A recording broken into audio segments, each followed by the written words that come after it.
ready to go. On the Fan, New York Sports Radio.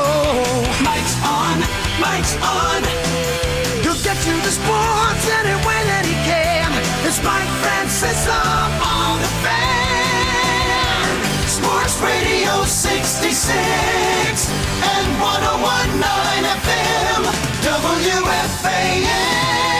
From the studios of WFAN, this is Mike's on, Francesa on the Fan on this Tuesday, the 19th day of June, as we get closer to the start of summer, which is just a couple days away, and obviously zero in on the NBA draft, among other things. The Yanks split yesterday, which is usually the case, losing the suspended game. The Mets come up with a big effort last night in Colorado behind deGrom, giving more runs last night than they've given him probably all season. So it was a good night for the Mets.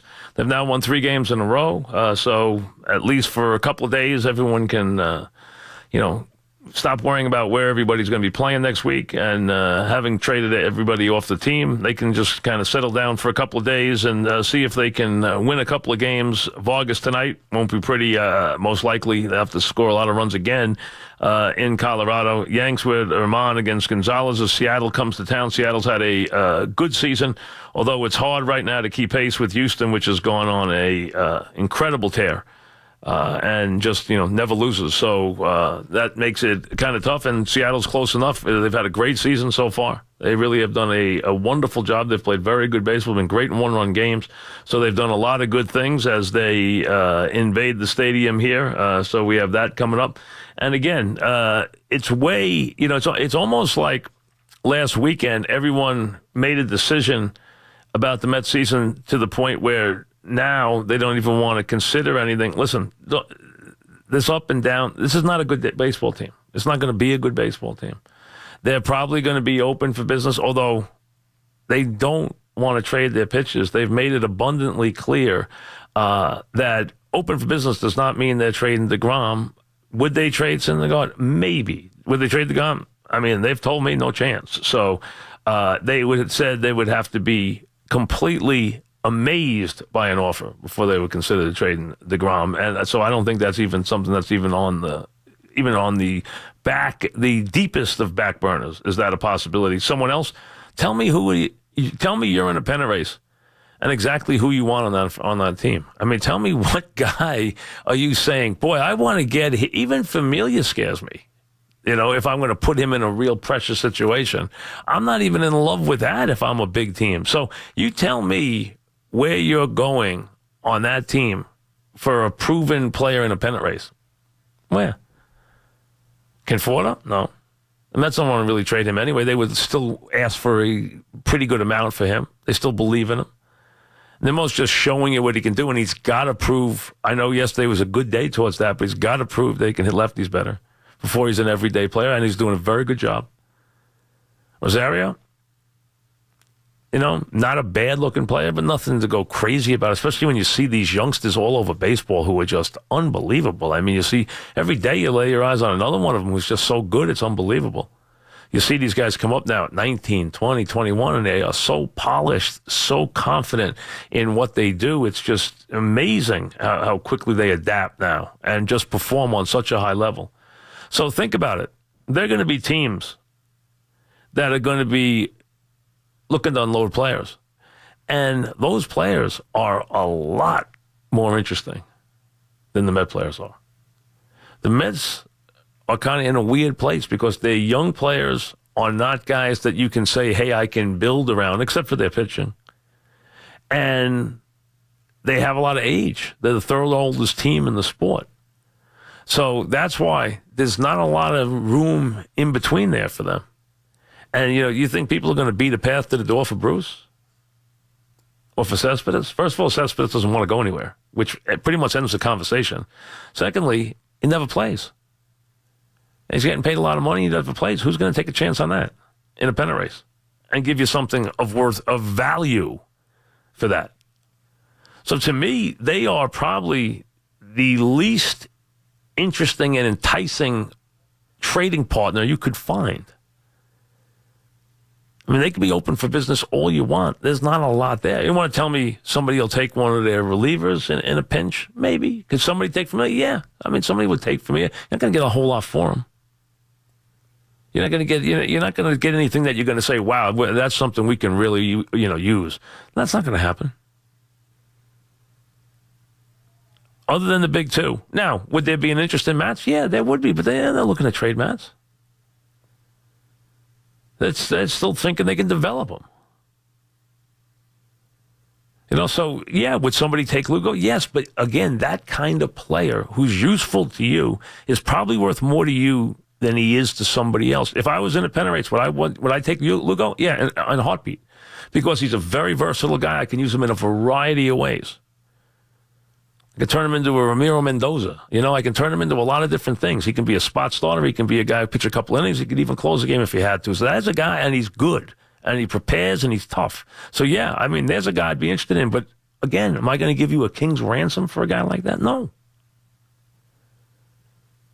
So, unless you're talking, and Syndergaard's hurt. We don't know when he'll be back.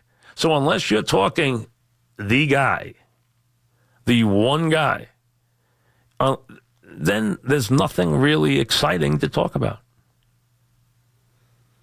It's a one-player market for the Mets. One. There's one guy. Would everybody be interested? Absolutely. Would they knock on the door? They'd knock the door down. But is that going to make them happy? No. The odds on that happening, their comment was, would have to be overwhelmed. Is that likely? No. Because, listen, no one's going to give you something off. The idea in a pennant race is to get something without giving up anything you need. You give up things that are a surplus or things that are in the minors for something that will make you better right now.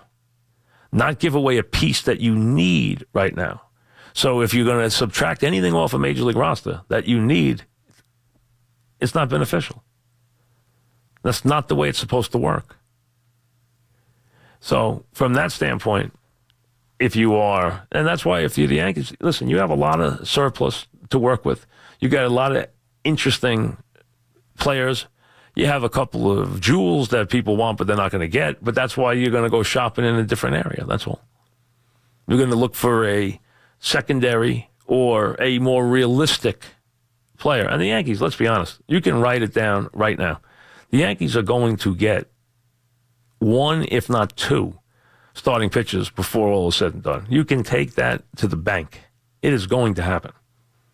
I've been watching Cashman do this for a very long time. There is no doubt that is going to happen. They might come in all different shapes and sizes. He might spin the top a couple of times. He might take something that he likes and thinks he'll take a flyer on that could go right back out the door, or he could do it in a more dramatic way. But there will be a couple new faces in that rotation before you hit late July. I mean, you can pretty much take that.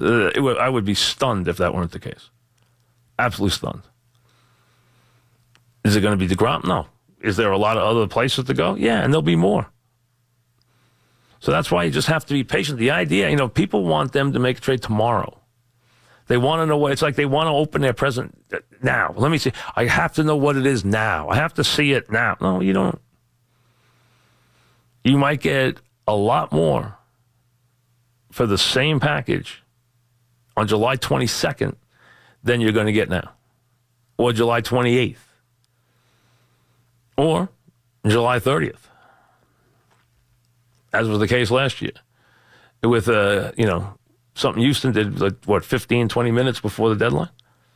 And something which I have to admit, I didn't see it being as good as it was. I didn't see it. I wouldn't have made the move. He hadn't shown me as much as he turned it around. Did I think Verlander would do this? I did not. I thought he could be useful. I never thought he'd be like he has been. I never thought he'd be dominant again. And he has been utterly dominant. That's when things go the right way. So, yeah, it'll happen. Be patient. But it's amazing where that's the only worthwhile conversation anybody has about the Mets. But at least now, they've stopped the bleeding for a couple of days. It ruined the fact 3 wins actually almost negated me having some fun with them having, base running camp. Maybe the Yankees should have base running camp after watching them run the bases the last couple of days. Base running camp in June. Back after this.